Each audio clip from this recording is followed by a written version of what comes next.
લોકસભાની ચૂંટણીને લઈને આદર્શ આચારસંહિતા લાગુ થતાં પાલિકાના પદાધિકારીઓની ગાડીઓ વ્હીકલ પૂલમાં જમા કરવામાં આવી છે। આવનારી લોકસભાની ચૂંટણીની તારીખો જાહેર થતાં જ ચૂંટણી આચારસંહિતાનો અમલ શરૂ થઈ ગયો છે, જેમાં વડોદરા મ્યુનિસિપલ કોર્પોરેશનના હોદ્દેદારોને હોદ્દા અનુરૂપ મળતી ગાડીઓ કોર્પોરેશનના વ્હીકલ પૂલ શાખામાં જમા કરાવી દેવામાં આવી છે। મેયર, ડેપ્યુટી મેયર, સ્થાયી સમિતિના અધ્યક્ષ, દંડક અને શાસક પક્ષના નેતાને ગાડી ફાળવવામાં આવે છે। આ ગાડીઓ હવે જિલ્લા ચૂંટણી તંત્રને તેઓની સૂચના મુજબ સોંપી દેવાશે। બહારથી જો કોઈ ચૂંટણી નિરીક્ષકો આવે તો તેઓ માટે આ ગાડીઓ ડ્રાઈવર સાથે તૈનાત રાખવામાં આવશે। સમગ્ર ચૂંટણી પ્રક્રિયા પૂર્ણ થયા બાદ ગાડીઓ કોર્પોરેશનના હોદ્દેદારોને જૂનમાં પરત મળશે।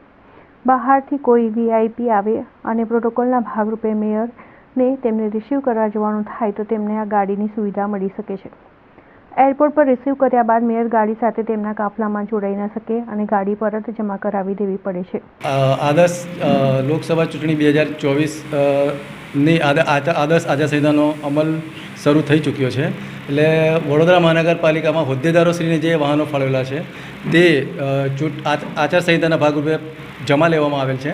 આ જમા થયેલ વાહનો હાલ જિલ્લા ચૂંટણી અધિકારીશ્રીને ચૂંટણીની કામગીરી માટે ફાળવવામાં આવશે। મેયરની ગાડી પણ કઈ જમા કરવામાં આવે કેમ હોય છે? મેયર સાહેબની ગાડી અગ્નિશમન અને તાત્કાલિક સેવાઓ જે વિભાગ ખરો એમના તાબા હેઠળ હોય છે, એટલે એ લોકો ડાયરેક્ટલી એ વાહનને જિલ્લા ચૂંટણી અધિકારીશ્રીને જમા કરાવશે।